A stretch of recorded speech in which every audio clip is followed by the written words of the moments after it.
OVNIs. Objetos volantes no identificados. La gente afirma haberlos visto desde hace miles de años. En la antigüedad, quienes veían luces en el cielo creían que los dioses habían bajado a visitarlos. En la época moderna se ha creado otro tipo de historias. Son vida inteligente de otros planetas o aeronaves secretas cuya existencia debe permanecer oculta a toda costa. Encuentros extraterrestres. Hay una pequeña red de personas entregadas y a veces fanáticas que buscan respuestas al fenómeno ovni. Citan miles de incidentes relacionados con ovnis a lo largo de la historia, como posibles pruebas de naves alienígenas que han visitado la Tierra. Su gran oponente, el ejército de Estados Unidos. Los que creen en ovnis afirman que el gobierno oculta información sobre objetos volantes no identificados, para proteger proyectos militares secretos y para mantener oculta al público la delicada información sobre tecnología extraterrestre.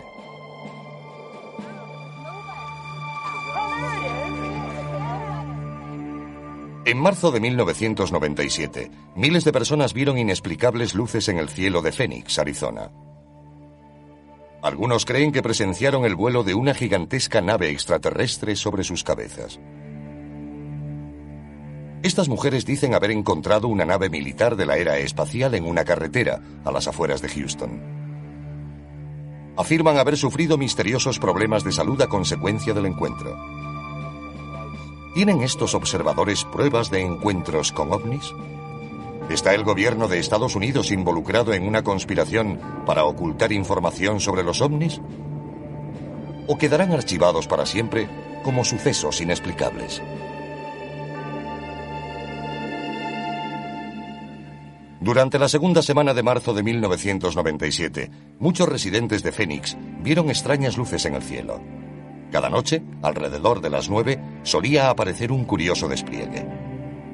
A lo largo de la semana, comenzó a extenderse un rumor por toda la comunidad ovni.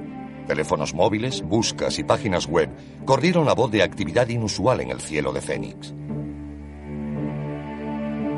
Tom King, armado con su extraña pero profesional cámara casera, se fue a la reserva india de Gila River para ver mejor las luces. La observé durante unos segundos y pensé, esto no es un avión, no sé qué es. Vamos a por estas cosas. Corrimos hasta los coches y cogimos nuestro equipo de vídeo.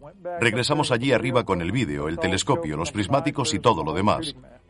Entonces empezamos a grabar y la primera luz se apagó. Unos 10 minutos después se encendió toda una formación. Luego volvieron a aparecer y esta vez eran más. Entonces apareció otra cerca de donde había aparecido la primera luz. Y un minuto después, una mujer gritó, ahí hay otra. No sabía cuál filmar, porque estaban muy alejadas entre sí. Pero entonces comenzaron a venir más, hasta un total de 4, y dije, este es un avistamiento importante, porque esto no sucede normalmente. Aquellas cosas tenían el tamaño aproximado de un pulgar extendido. Eran como soles naranja, muy brillantes, pero no iluminaban nada de lo que había a su alrededor. There's 3 of them all together. I got the third one popping. There's one behind the chimney. One just squared up. I got 4 of them. Major sighting here. No, there's 5. Oh! Another one just showed up. Whoa! Maybe somebody's setting up lights. No, those are in the sky. Holy. Mike Kerston observó las luces desde 65 kilómetros al norte de la posición de Tom King. Durante más de 3 minutos, Kerston grabó la emocionante aparición. Cuando vi la luz pensé, voy a grabarla, así podré mostrársela a alguien que pueda decirme qué es. Mientras lo hacía comenzó toda esa exhibición y secuencia de luces. Fue como si me hubiera tocado el premio gordo.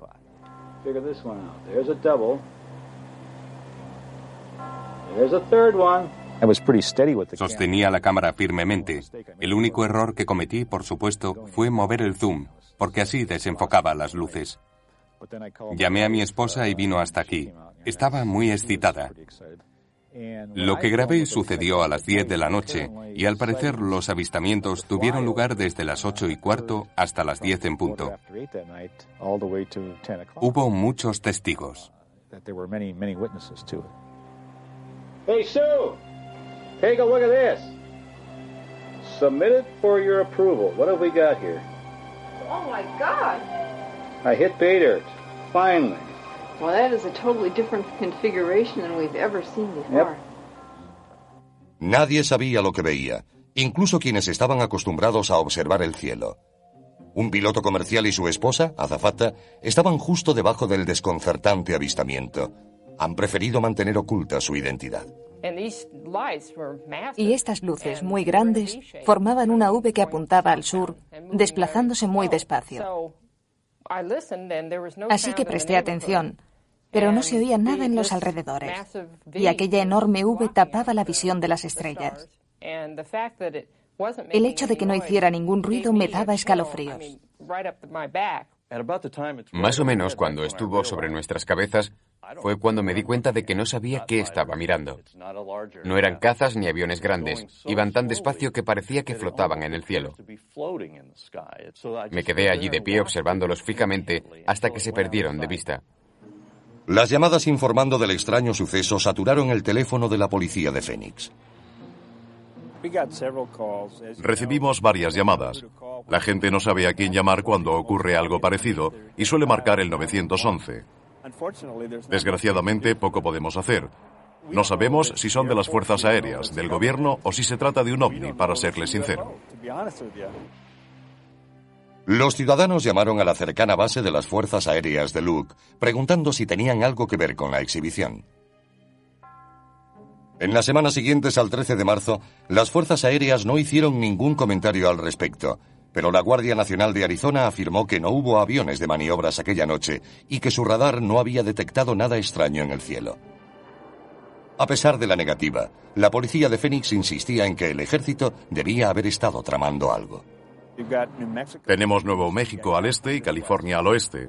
Normalmente se lanzan muchos misiles. En una noche clara pueden verse desde aquí, en Phoenix.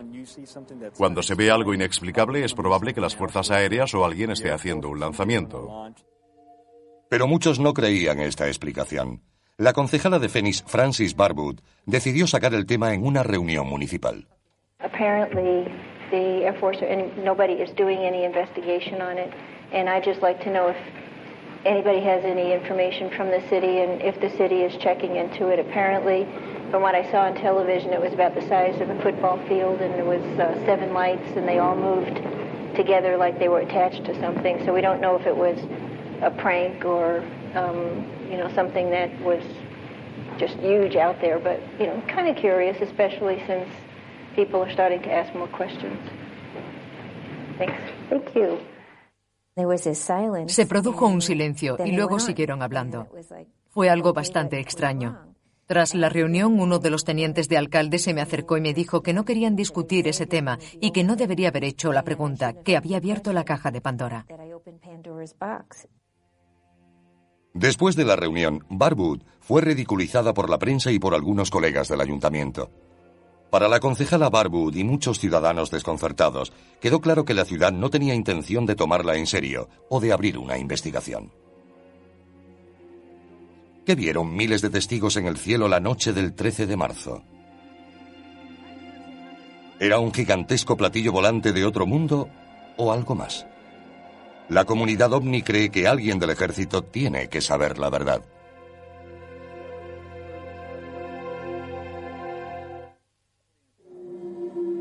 El avistamiento del 13 de marzo de 1997 sobre Phoenix fue uno de los acontecimientos ovni más visto. Miles de testigos afirmaban haberlo contemplado y fue grabado, convirtiendo este avistamiento en algo único. Mientras la gente exigía explicaciones, el ejército se negaba a hacer comentarios y el ayuntamiento ignoraba las peticiones de investigación. Los observadores decidieron ocuparse del asunto ellos mismos.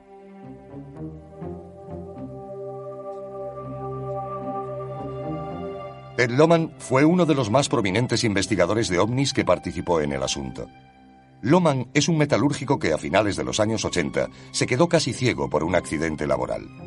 Durante la recuperación, su padre lo inició en su interés por los ovnis.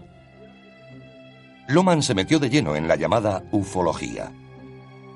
Más tarde, creó un programa de televisión como foro público sobre los ovnis. Me impliqué en la televisión participativa en 1991 y me dispuse a mostrar al mundo que el fenómeno ovni existía, con personas creíbles que hablaban del tema. Ted Lohmann estaba frustrado por la negativa del gobierno a buscar una explicación para las luces de Fénix. La Guardia Nacional y los oficiales de las Fuerzas Aéreas daban explicaciones contradictorias y engañosas sobre el avistamiento según los investigadores de ovnis. Al principio el flujo de información era irregular. Intentamos seguir los canales normales, según lo dicho por los investigadores, que llamaron en primer lugar a la base de Luke. Una mujer afirmó que estaban recibiendo muchas llamadas, pero al poco tiempo dicen que no ocurre nada, y a los pocos meses que habían lanzado bengalas en la zona.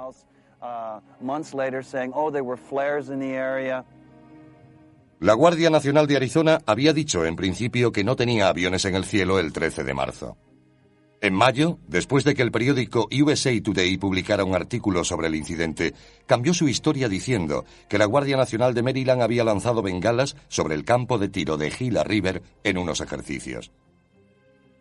Lohmann decidió mandar a analizar el vídeo de las luces de Fénix para ver si esta nueva explicación podía ser confirmada. Cuando recibes algo como las luces de Fénix, hay que ponerlo en manos de expertos. Contacté con Jim Diletoso, en quien confiaba que estudiaría el fenómeno con la mente abierta y que me diría lo que pensaba en realidad.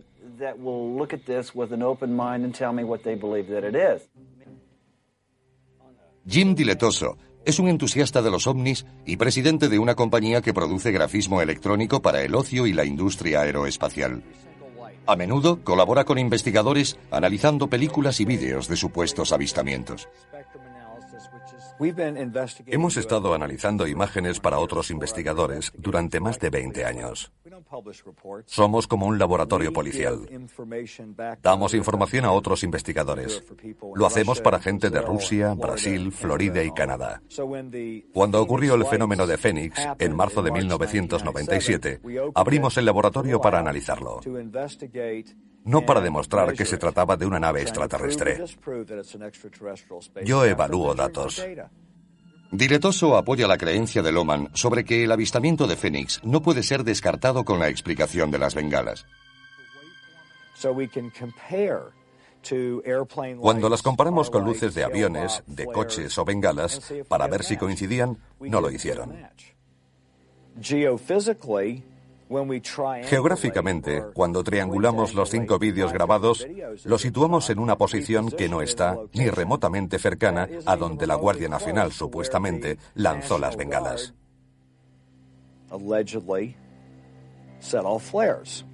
Tan solo duraron 10 minutos, y este suceso tuvo lugar durante horas, la noche del 13 de marzo. Muchos testigos discuten la posición donde el ejército afirma que fueron lanzadas las bengalas. También insisten en que las luces no iluminaban las montañas circundantes del modo en que lo habrían hecho las bengalas. Me gustaría decir que las luces que nos sobrevolaron esa noche no fueron bengalas. Yo he lanzado esas bengalas desde mi helicóptero en Vietnam. He visto las que se arrojan desde los cazas y oscilan de una forma muy característica. Van suspendidas de un paracaídas y es imposible que mantuvieran la perfecta formación en V mientras surcaban el cielo. ¿Eran bengalas? Posiblemente fueran del ejército o de la Fuerza Aérea.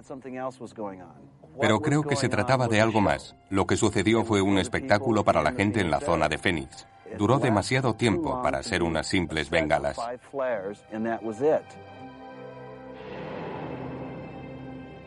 ¿Qué ocurrió realmente el 13 de marzo de 1997?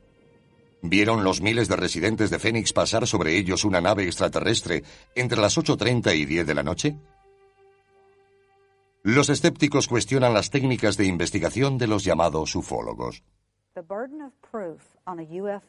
La responsabilidad de probar el suceso ovni reside en la persona que cuenta la historia, no en la que intenta desacreditarla. Tanto en la ciencia como en la vida real, las pruebas deben ser tales que no haya otra explicación más lógica, más fácilmente aceptada o más verosímil. Meses después, la Guardia Nacional de Arizona dio finalmente una explicación oficial a las luces de Fénix. Afirmaron que los avistamientos se debieron a una unidad aérea de maniobra sobre el sur de Arizona. La grabación de las 8:30 mostraba una formación de aeronaves por la zona. Más tarde, alrededor de las 10 en punto, se trataba de bengalas lanzadas por la Guardia Nacional de Maryland sobrevolando el sudeste de Phoenix. Todo lo que vio la gente fue un grupo de luces. Hubo quien las unió imaginando un objeto. Incluso algunos en la comunidad ovni dicen que las bengalas podrían haber sido las responsables de los avistamientos de las 10 en punto, pero afirman que los aviones convencionales no podrían haber producido la formación en V, vista por los testigos entre las 8 y las 10. El patrón parece militar, pero la gente tenía una impresión muy diferente de lo que sucedió a las 8:30. Si observamos la trayectoria de vuelo, algo muy importante, y trazamos una línea hacia el noroeste de Henderson, Nevada, nos lleva a la base aérea de Nellis y al Área 51. El Área 51 es la Shangri-La de la comunidad ovni. Una base militar secreta en el desierto de Nevada que no aparece en ningún mapa del gobierno. Creen que el gobierno esconde muchos de sus secretos sobre ovnis en la famosa base. Los primeros informes llegaron del noroeste y directamente de acuerdo con esa línea. Hubo muchas especulaciones acerca de algo procedente de la base aérea de Nellis o Área 51, un avión espía supersecreto que vino en esta dirección. Estos observadores no están seguros de qué provocó las luces del 13 de marzo. Las teorías de aviones espía proliferan junto a las de naves extraterrestres, pero todas coinciden en pedir que el gobierno muestre al público la información que posea. Creo que hablo en nombre de la mayoría de la gente del campo de la ufología al decir que queremos la verdad. Quizás deseemos no haberla sabido una vez sea revelada, pero queremos que todo salga a la luz. Mucha gente, incluida al menos una concejala, pide una investigación sobre lo que sucedió. Yo pago con mis impuestos el combustible y los aviones, y cuando tengo serias preguntas y pruebas de algo, exijo alguna respuesta. Pienso que hay una ley no escrita por la que no se pueden preguntar estas cosas cuando formas parte del concejo. Se han reído de la gente que afirma haber visto algo. Yo nunca he visto nada, pero obviamente algo sucedió aquella noche. Cientos de personas me han contado lo que vieron y todos describen lo mismo. Allí hubo algo. A pesar de la demanda de la comunidad ovni, el ejército ha insistido en que no tienen nada más que decir sobre las luces de Fénix de marzo de 1997.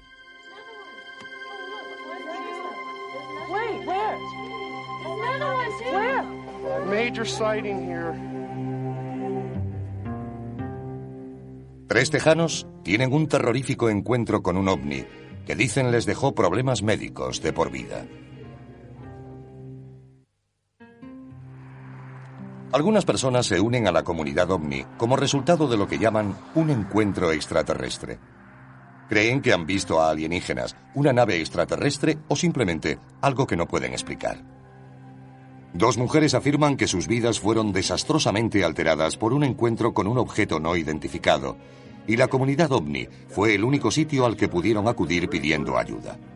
Betty Cass tenía una cafetería en Dayton, un pequeño pueblo 65 kilómetros al norte de Houston. Su amiga Vicky Landrum trabajaba con ella de camarera. A las 7 de la tarde del 29 de diciembre de 1980, las 2 mujeres se dirigían en coche hacia una iglesia de New Caney, Texas, con el nieto mayor de Vicky, Colby, de 6 años, para jugar al bingo. Cuando descubrieron que se había suspendido, los 3 emprendieron la vuelta sobre las 9 de la noche. Salimos de New Caney hacia Dayton. De repente, Colby miró hacia arriba y dijo: Abuela, ¿qué es esa luz brillante? Era tan brillante que ni siquiera podía ver la carretera. Entonces Vicky gritó para que diera la vuelta. Dijo, Betty, viene derecho hacia nosotras, para. Había estado lloviendo, así que no podíamos salir de la carretera y girar para dar la vuelta. Tuvimos que detenernos. Salí por el lado derecho sujetando a Colby. Betty se puso delante del coche y se quedó allí mirando hacia arriba. Yo le gritaba que volviera adentro porque temía que se quemase. Los tres habían encontrado por casualidad lo que parecía ser una aeronave con problemas. El vehículo lanzó un chorro de calor y fuego sobre el asfalto y los ocupantes del coche. Tenía la forma de un diamante. Quiero decir que era muy parecido, y salían llamas de la parte de abajo. Soy muy curiosa y fui a averiguar de qué se trataba. La luz era tan brillante que me cegaba. Levanté la mano y me quedé allí de pie intentando averiguar lo que era. Vicky seguía gritándome para que volviera al coche, diciendo que iba a morir abrasada. Fui a abrir la puerta y al tirar me quemé la mano.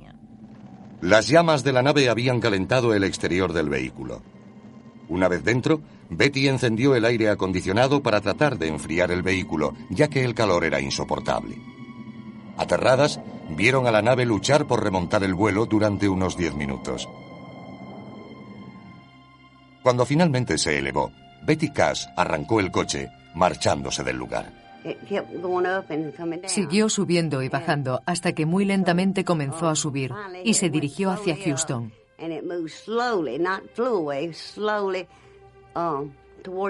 A medida que nos marchábamos, comenzamos a ver helicópteros. Y no eran de los pequeños, sino de los que utilizan para lanzar a paracaidistas. Conté 23. Vicky dijo que había contado 21. Perseguían al objeto. No iban a parar aunque supieran que estábamos allí.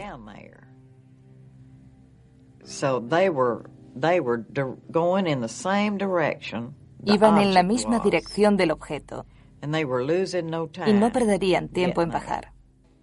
Betty Cash condujo a toda velocidad para huir de la nave mientras Vicky Landrum trataba de consolar a su nieto. Pero a medida que bajaban por la carretera rural, se cruzaron varias veces con la extraña caravana. Después de haber conducido durante unos 12 kilómetros, vimos un grupo de helicópteros que volaban con las luces encendidas. Eran de los grandes. Betty Cash, a pesar de las graves quemaduras de su mano, cuello, cabeza y pecho, se las arregló para conducir hasta Dayton. Vicky tenía quemaduras en la cara, Colby en la espalda. Deshidratados, los tres bebieron agua y contaron a sus familias y amigos lo sucedido. El hijo mayor de Betty, de 20 años, trató de convencerla para ir al hospital. Cuando las noticias locales no comentaron el suceso, ella decidió esperar. Me pidió que fuésemos esa misma noche cuando le conté lo sucedido. Pero le dije, si vamos al médico pensará que estoy loca. Tengo que irme a la cama. Pasé la noche muy enferma, vomitando.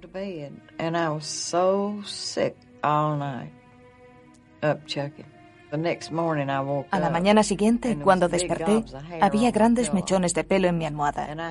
Tenía ampollas por toda la cara. Durante varios días, las mujeres rechazaron atención médica temiendo no ser creídas. Pero cuando el estado de Betty empeoró, cedió y los tres fueron al hospital. No sabíamos que estaba tan mal. Y cuando fuimos al hospital, el niño lo contó todo. Aunque yo se lo había advertido, dijo, me vas a regañar, pero le voy a contar al doctor lo que nos ha pasado.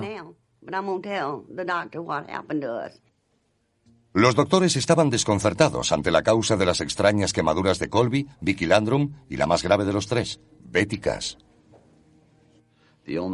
Las enfermedades que sufrió 3 semanas después de la exposición fueron las típicas provocadas por la radiación.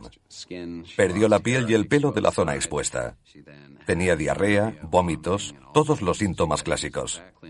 No pienso que se lo inventara. No hubiera podido hacerlo, porque no lo sabía. Sufría exactamente lo que podría describirse como una exposición a la radiación de 2º o 3er grado.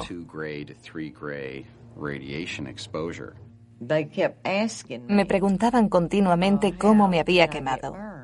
Yo no tenía ni idea de que aquel objeto probablemente me había envenenado por radiación. Todo lo que sabía en aquel momento era que la radiación se utilizaba para tratar el cáncer.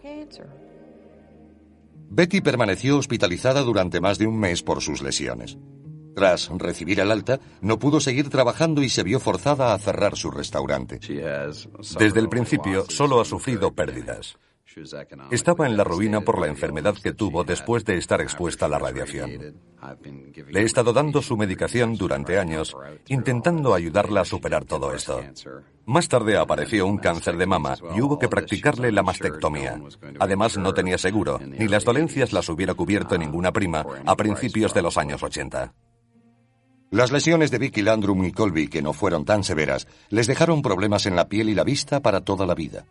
Desesperadas, las mujeres escribieron al senador Lloyd Bentsen y al congresista Charles Wilson para pedir ayuda médica y respuestas. Recibí contestación de Lloyd Bentsen y Charles Wilson diciendo que fuésemos tan pronto como pudiésemos. Diciendo que en la base de las Fuerzas Aéreas de Bergstrom sabían todo lo ocurrido y que tendrían mucho gusto en ayudarnos en cuanto les fuera posible.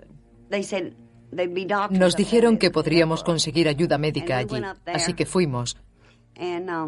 Pero nos trataron muy mal. Los oficiales de la base aérea de Bergstrom les dijeron que no sabían nada del incidente, informándoles que su único recurso era demandar al gobierno de Estados Unidos por daños y perjuicios. Sin embargo, extrañamente, los militares intentaron en repetidas ocasiones comprar el vehículo de Betty Cash, pero ella se negó. A medida que la noticia del incidente se difundía por Dayton, Betty y Vicky se sentían discriminadas por sus vecinos. Un sacerdote se ofreció a ir a casa de Vicky Landrum para rezar con ella, pero no lo aceptó. Fue entonces cuando las mujeres acudieron a la comunidad ovni pidiendo ayuda. 18 años después del incidente, otro investigador de ovnis trataría de descubrir el secreto que rodea este misterioso encuentro. Betty Cash y Vicky Landrum han sido ridiculizadas e ignoradas desde su supuesto encuentro con una nave en 1980. Pero la comunidad ovni se niega a dejar que el caso caiga en el olvido. John Schuessler es un ingeniero aeroespacial y subdirector de MUFON, siglas de Red Mutua de OVNIs, una organización mundial de seguidores de los ovnis que estudian e investigan avistamientos. Las mujeres contactaron con él varias semanas después del incidente. Schuessler sentía curiosidad, pero era escéptico, hasta que conoció a Betty Cash. Se quitó la peluca y vi que le faltaban grandes mechones de pelo de su cabeza. Era muy impresionante y le dije, le ha pasado algo muy serio, y si es abierta y honesta conmigo y me da la información que ando buscando, estaré con usted hasta el final. También necesito hablar con toda la gente que esté implicada. Llamé a Vicky Landrum y hablé con ella y con su nieto, Colby. Les pregunté por qué se fueron a casa después de lo ocurrido. Y me contestaron, ¿tú lo habrías entendido? Eran lo que se podría decir saludables tejanos. Cuando les ocurre algo, se aguantan, no corren buscando ayuda. La señora Landrum dijo, siempre nos lo guardamos todo. Nunca voy al médico ni al hospital y no tomo medicinas. Cuando estoy enferma me aguanto. Y así ocurrió en este caso. Convencido de su historia, Schuessler les prometió buscar respuestas. Más tarde fuimos al lugar del suceso. Ellas nunca habían vuelto. Las llevamos por separado y ambas nos llevaron al lugar exacto, a pesar de que no habían vuelto desde aquella noche. Recorrimos el escenario y lo medimos. Entonces comprendimos lo que había sucedido. Vimos la carretera y los árboles quemados. Vimos la emoción que sintieron estas personas cuando regresaron al lugar. Se derrumbaron y lloraron confesando tener miedo. No querían estar allí. y decidimos dejarlas marchar a casa mientras nosotros nos disponíamos a recorrer la carretera. Chusler comenzó a preguntar por la zona en busca de testigos del incidente. Su investigación reveló que un policía de Dayton y su esposa vieron helicópteros militares la noche del 29 de diciembre de 1980. También había otros testigos que aseguraban haber visto helicópteros de 2 rotores, que en 1980 eran de exclusivo uso militar. Comenzamos a pedir ese tipo de registros a las Fuerzas Armadas. Se negaron a contestarnos, como si estas personas no existieran, ni la información tampoco. Y ese fue el principio de una interminable investigación. Mediante la Ley de Libertad de Información, Chusler obtuvo en 1982 la que cree que es la prueba determinante del caso: el informe militar oficial de la investigación sobre las reclamaciones de las mujeres, que consideraba su historia creíble. Con la ayuda de Chusler, las 2 mujeres contrataron a un abogado. A mí me pareció una historia veraz. He tenido a las personas que han intentado colarme una historia. No creo que ellas hicieran eso, y las pruebas lo demuestran. Casi 6 años después del supuesto incidente, Betty Cash y Vicky Landrum creyeron que finalmente podrían obtener algún consuelo. Presentaron la demanda en la Fiscalía de Houston y se fechó una vista preliminar para agosto de 1986. Por supuesto, el gobierno federal negó cualquier relación con algo así. Y no teníamos ninguna prueba. Todo lo que podíamos demostrar eran las lesiones de las mujeres. Así que el juez no admitió el caso. Rotas sus esperanzas, Betty Cash y Vicky Landrum se marcharon de Texas para huir de los dolorosos recuerdos de su experiencia. A los 18 años del incidente, después de que los periódicos sensacionalistas se cansaran de la historia, otro investigador de ovnis aún busca respuestas. Estamos llegando a Dayton, Texas. Aquí hay un gran misterio. He dirigido numerosas investigaciones. He participado en operaciones encubiertas, en investigaciones de homicidios, y hay evidencias fuertes y testigos.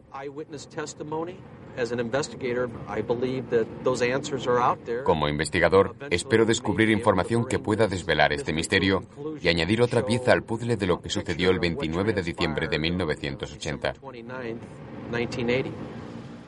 Ken Storch es policía de Denver, miembro del MUFON y exsargento de las Fuerzas Aéreas.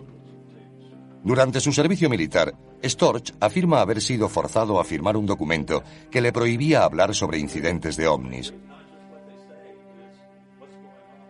Su involuntaria participación en una supuesta ocultación del gobierno le hizo comprender la experiencia de Betty Cash y Vicky Landrum.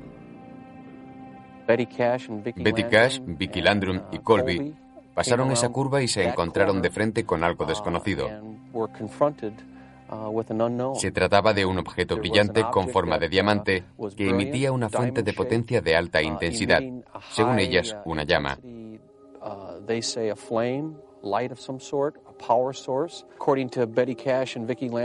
Según Betty Cash, Vicky Landrum y John Chusler, la nave bajó del cielo irradiando un intenso calor que hizo que el alquitrán se derritiera, contaminando el área circundante.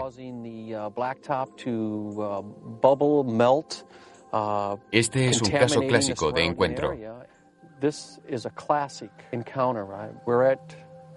Estamos en el lugar exacto en el que ocurrió. John Chusler visitó el lugar 3 semanas después del incidente y percibió cambios en la carretera. Volvimos algunas semanas más tarde y vimos que aquel tramo de carretera había sido extraído y reemplazado. Nos pusimos en contacto con todos los servicios de obras públicas del estado, la ciudad y el condado. Todas nos dijeron que no habían reformado la carretera. Algunos testigos decían haber visto a gente trabajando, pero los camiones no llevaban identificación. 6 u 8 semanas más tarde, volvió aquel mismo equipo para levantar el suelo y pavimentarlo una vez más. De hecho, en la excavación, eliminaron unos 20 centímetros de superficie. Si se observa con atención, aquí hay hormigón, asfalto, y la textura cambia radicalmente en este tramo.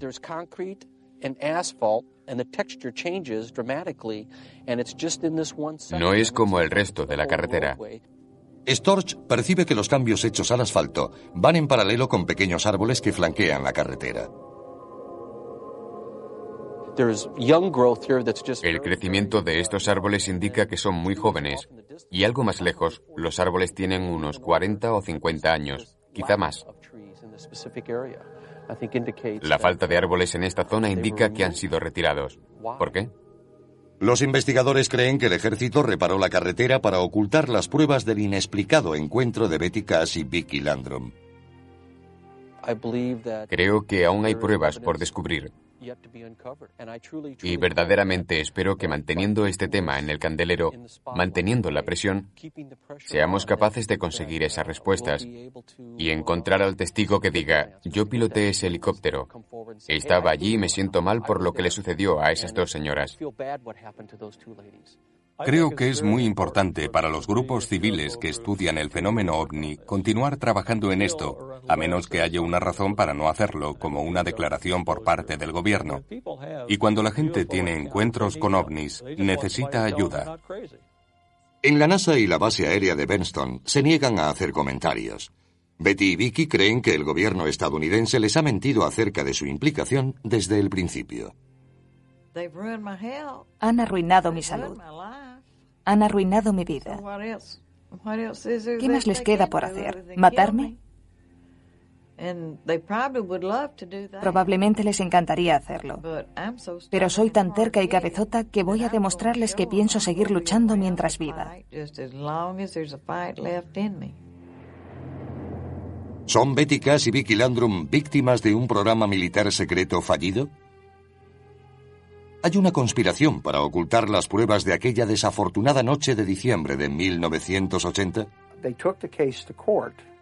Llevaron el caso a los tribunales. Perdieron en el Tribunal Federal. No pudieron demostrar que lo ocurrido pudiera ser el resultado de alguna acción del gobierno. Creo que se extralimitaron. Hay que recordar que casi el 10% de los casos relacionados con ovnis son inventados por gente que informa sobre sucesos, que sabe que no son ciertos. Los investigadores de fenómenos ovni ven demasiadas coincidencias en el caso para que sea una invención.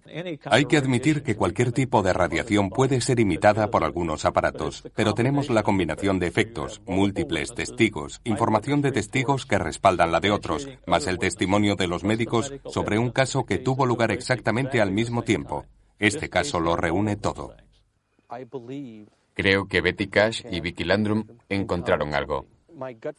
Mi intuición me dice que el gobierno está metido hasta las cejas. Creo que tenemos que presionar al tío Sam para que ponga las cartas sobre la mesa y nos deje ver toda la información. Los críticos creen que la comunidad ovni busca respuestas del gobierno que, simplemente, no existen. Si los investigadores no reúnen suficientes pruebas para hacer un análisis objetivo, no importa que uno crea que ha pasado por una extraña experiencia. Cuando dicen que no pueden continuar con la investigación, no están siendo crueles, están siendo realistas. Los escépticos discuten las teorías de conspiración que rodean muchos casos y aseguran que el gobierno no tiene motivos para ocultar la verdad. Uno puede reconstruir un hecho y hacerlo parecer muy extraño. Por experiencia, sé que el ejército no miente respecto a lo que hace. Se preocupa mucho por su imagen pública. Primero, el gobierno tiene razones para mentir. Y segundo, el gobierno miente. Hay pruebas sobradas de que lo han pillado con las manos en la masa. El incidente de Alabama con 2 jóvenes negros que fueron sometidos a pruebas. Los soldados llevados al desierto en los años 40 y 50 sometidos a explosiones atómicas. Y el gobierno lo niega todo. Yo diría a estos caballeros, mentira. Un militar se enfrenta al gobierno y exige que revele sus secretos sobre los ovnis.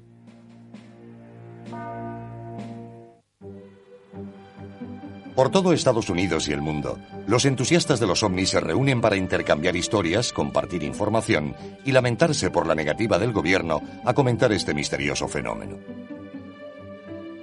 Uno de los críticos más elocuentes del secretismo del gobierno es el sargento mayor retirado Robert Dean, que durante los años 60 tuvo un alto cargo en la OTAN. Dean afirma haber visto un documento militar altamente secreto que contenía información sobre incidentes con ovnis que casi desencadena la Tercera Guerra Mundial.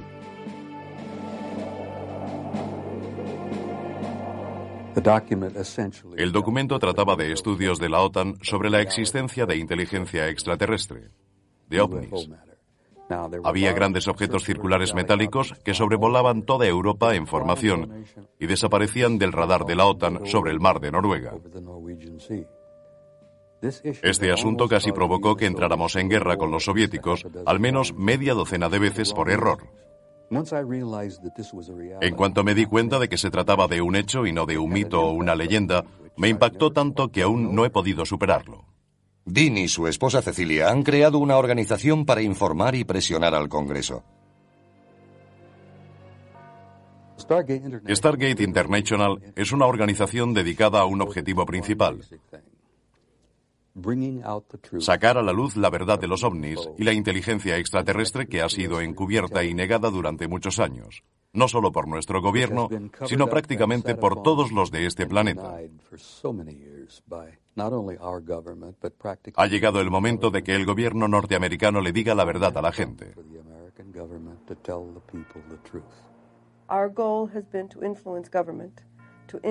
Nuestra meta ha sido influir en el gobierno y en el Congreso para conseguir audiencia, logrando quizás no el hecho de que revelen información y pruebas actuales de la existencia de ovnis, sino que al menos nos den la oportunidad de que lo hagamos nosotros. Robert Dean cree que la política del gobierno de negar la existencia de ovnis y ocultar pruebas viola los derechos constitucionales de sus ciudadanos. Juré dar mi vida, si era necesario, para defender la Constitución de Estados Unidos. Y no me lo tomé a la ligera. He estado en muchas guerras, muchas que la gente ni siquiera conoce. Y para mí está muy claro que nuestro proceso constitucional está literalmente en peligro por esas mentiras y tapaderas, por 50 años de engaños. Dean cree que el gobierno tiene cientos de historias que aún tiene que contar sobre encuentros con ovnis. Según Dean, la conferencia de prensa de las Fuerzas Aéreas estadounidenses de 1997 respecto al accidente de una nave alienígena en Roswell, Nuevo México, fue otro engaño. We are very, very proud of this report.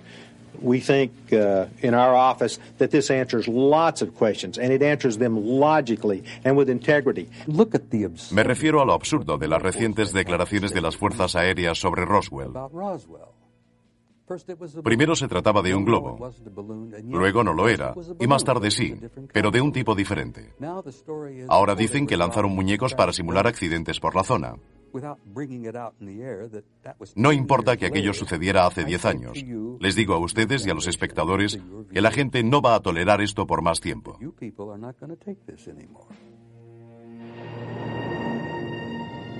¿El gobierno de Estados Unidos está ocultando secretos a los ciudadanos sobre ovnis y vida extraterrestre? Yo tenía una clave de seguridad de alto secreto, la acreditación de seguridad más alta que se podía tener. No creo que el ejército pueda mantener secretos durante periodos de tiempo significativos, sobre todo aquellos que a la gente le gustaría saber, como los ovnis. Muchos interponen demandas por acciones del ejército, pero no pueden aportar ninguna prueba. La comunidad ovni cree fervientemente que el gobierno oculta secretos y pruebas de visitas extraterrestres. Nos encontramos en uno de los accesos al Área 51. La rodea mucho misterio. No sabemos quién la dirige. El gobierno niega saber nada acerca de ella, pero se ha convertido en una de las bases secretas más famosas del mundo, levantada aquí, en medio de la nada. Creo que en medio del desierto hay probablemente algunos huesos enterrados y vehículos estrellados. Como dijo Ted, conozco historias, he leído artículos, he oído testimonios, pero no tenemos un platillo volante estrellado del Área 51, ni un extraterrestre yaciendo a su lado que podamos mostrar al resto de la comunidad. La mayoría de escépticos, aunque admite que pueda existir vida extraterrestre en el universo, no cree que hayan establecido contacto con la Tierra. Los ovnis existen. La gente ve cosas que no puede explicar. Siempre ha sido así y seguirá siendo así. Existirán los ovnis siempre que exista algo en el universo que no podamos explicar. No pienso que vayamos a ser negativos al respecto, porque eso no nos favorece. Si alguien viniera, sabríamos lo que representa tecnológicamente. Nuestra única esperanza es que vengan en son de paz. Si no es así, deberíamos rendirnos. Creo que ya hemos establecido contacto y que caminan por este planeta como si fuesen humanos. Quizá mucho más adelante, mediante cambios sociales y gubernamentales, seamos capaces de aceptar a los que vendrán y a quienes ya han venido y aún no hemos sido capaces de ver. Para la comunidad OVNI, no es cuestión de si podemos establecer contacto, sino de cuándo. Estos observadores mantendrán sus ojos fijos en las estrellas y presionarán al gobierno en su búsqueda de pruebas irrefutables de una nave alienígena. Para el resto, la verdad acerca de quién, si es que existe, habita los cielos y qué secretos han guardado los gobiernos, probablemente permanecerá sin explicación ahí fuera.